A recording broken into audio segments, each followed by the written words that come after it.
ربنا ما خلقت هذا باطلا سبحانك فقنا عذاب النار.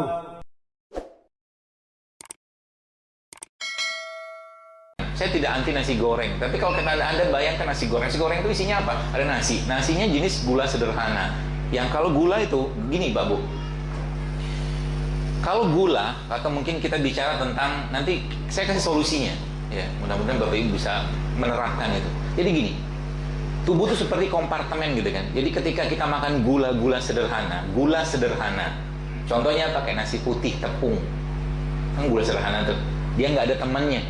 Kalau dia nggak kepake, dia akan diubah menjadi glikogen namanya. Kalau glikogen nggak kepake, dia akan disimpan menjadi body fat atau lemak. Anggaplah ini gulanya atau glukosanya, anggap ini glikogennya, ini lemaknya. Bahasa saya, glikogennya di kulkas. Oke? Body fatnya ada letaknya di freezer atau chiller. Paham sampai sini? Jadi glikogen ada di kulkas, body fat ada di chiller.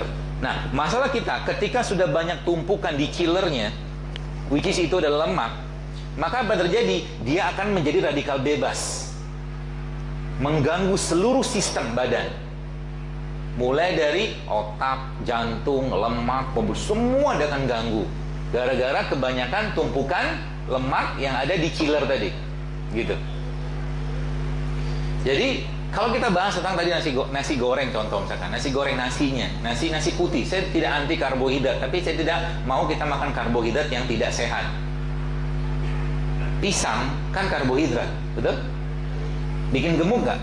Jelas tidak, karena sampai detik ini kita belum pernah lihat monyet gemuk. Betul? Nggak ada monyet gemuk. Ya. Jadi tetap karbohidrat, tapi karbohidrat yang punya banyak temannya gitu loh, kan gitu. Gula yang ada temannya, ada enzimnya, ada mineralnya, macam-macam di situ. Seperti itu. Ya. Jadi bagaimana caranya Bos sekalian kita mengakses? Jadi kalau Anda, gini saya ajarin, ini ilmu sederhana. Jadi kalau Anda pengen kurus gampang banget, seperti berbinar-binar begitu gitu aja. Caranya gimana? Kan tadi ada kulkas, ada chiller. Kalau Anda, Bapak sekalian, kalau Anda, misalkan gini, Anda mau masak makanan itu sekarang ada di chiller, di freezer, kan nggak bisa langsung dimasak kan, gitu loh ilustrasinya. Makanan tadi nggak bisa langsung dimasak, harus di defrost dulu sekian lama. Bahkan karena kalau Anda yang bikin ayam gitu kan, ayam yang sudah beku kan ditaruh semalaman tuh, betul? Namanya apa gitulah pokoknya istilahnya, di defrost lah gitu kan. Maka sebenarnya tubuh kita juga sama. Sekarang pertanyaannya, banyakkah tumpukan lemak kita di chiller sekarang? Banyak? Contohnya apa? Indikatornya apa? Perut kan? Ya, nggak usah dipegang-pegang loh.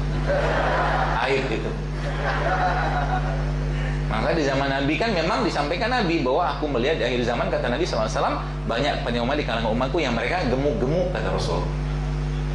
Gemuk-gemuk karena banyak makan. Banyak makan, lebih suka makan daripada puasa. Tidak apa-apa. Habis ini bertobat. Enggak. Baik, jadi di defrost kan gitu kan. Artinya apa? Artinya kita udah banyak kelebihan cadangan lemak yang bukan dari jeroan, tapi dari apa? Gula. Paham sampai sini ya? Kita bicara nasi goreng. Nasi goreng tadi ada apa? Ada nasinya. Nasinya kan gula kan? Ditambah makannya pakai apa? Kerupuk. Kerupuk kan tepung. Tepung sederhana, gula sederhana itu gula kompleks, gula sederhana. Oke? Jadi kalau pengen bikin kerupuk boleh nggak? Boleh. Bikin kerupuk dari ubi. Bisa kan? Jangan digoreng, tapi di oven. Bisa. Atau tepungnya, atau Anda bikin kerupuk dari sorghum, di oven juga bisa. Atau pakai pasir. Zaman dulu kan pakai pasir, tanpa minyak. Kenapa? Minyaknya kan lemak sawit, minyak goreng kelapa sawit kan. Minyak goreng kelapa sawit bagus nggak? Bagus, nggak masalah kalau nggak digoreng. Kalau jangan dipakai, goreng. Buat ngambil minyaknya doang, kalau kayak Anda bikin sambal matah gitu loh.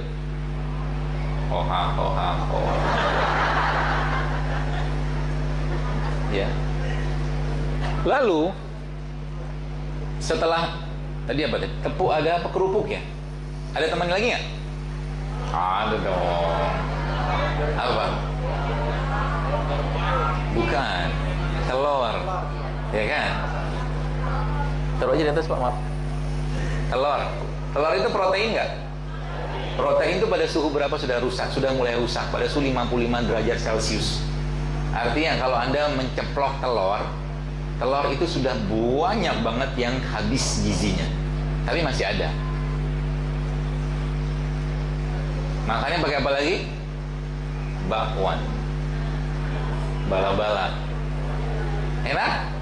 Wih, luar biasa itu. Bala-bala tepung lagi kan? Jadi kalau Anda lihat, semua yang dimakan itu kebanyakan apa? Gula kan?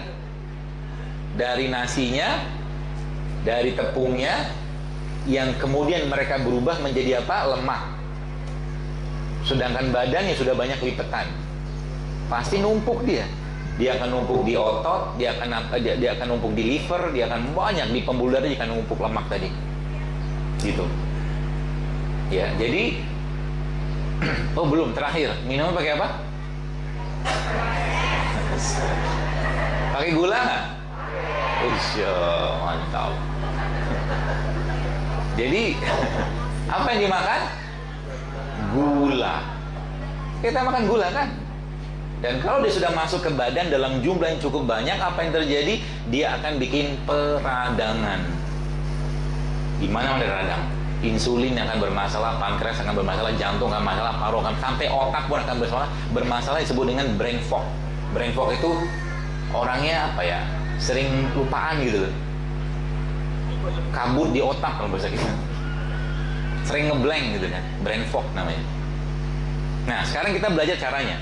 Dan ini simpel sekali bos sekalian. Simpel banget.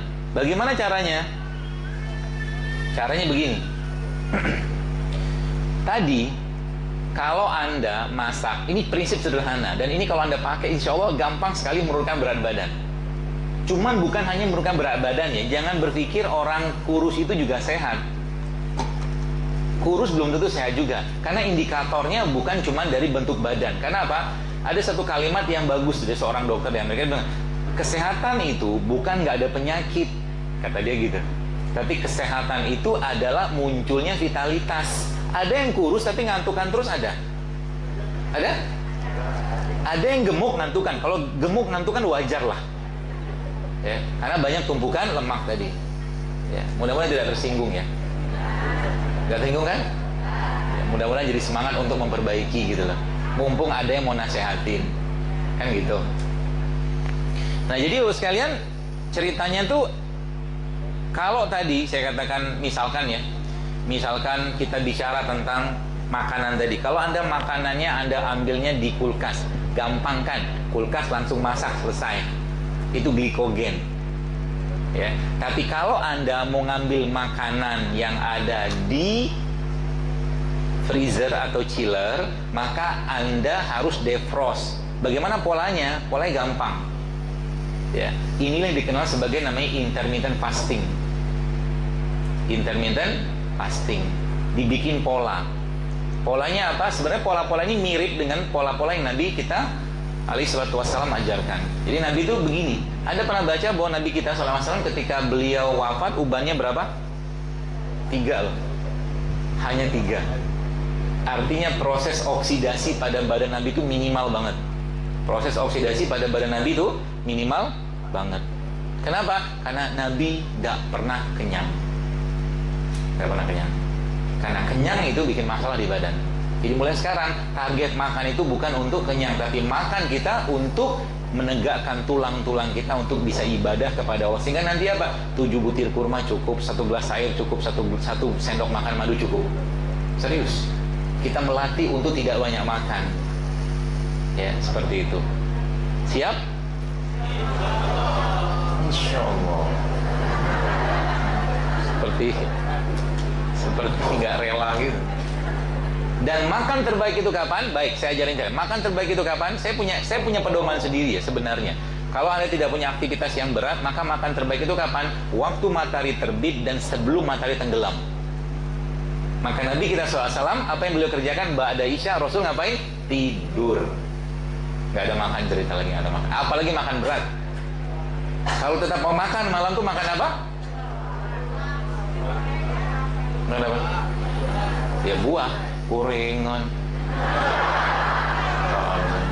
Judulnya mau sehat gitu kan. Dia sekali-sekali boleh lah. Dok, saya pengen makan nasi goreng, nggak apa-apa, 6 bulan sekali, 1 tahun sekali.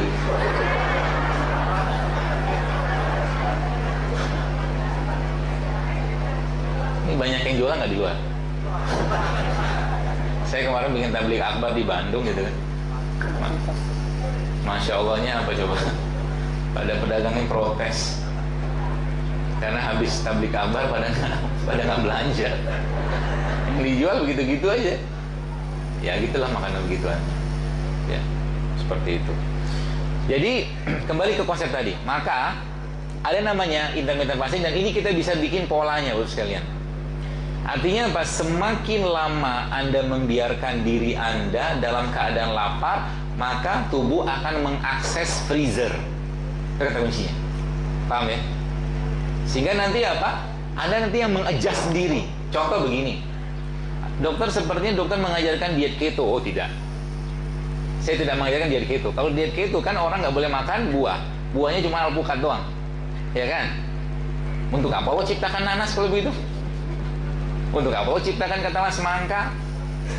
Dokter mengajarkan vegetarian. Oh enggak, Rasul makan daging. Kita makan daging, tapi tidak sering-sering juga makan daging.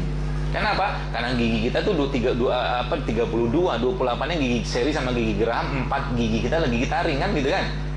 Gigi taring itu fungsinya apa? Mengoyak, mengerobek yang sifatnya protein hewan. Maka kalau dipresentasikan sebenarnya, ini tips hidup sehat paling sederhana sebenarnya. Kalau Anda mau hidup sehat, ikutin pola gigi, paling sederhana.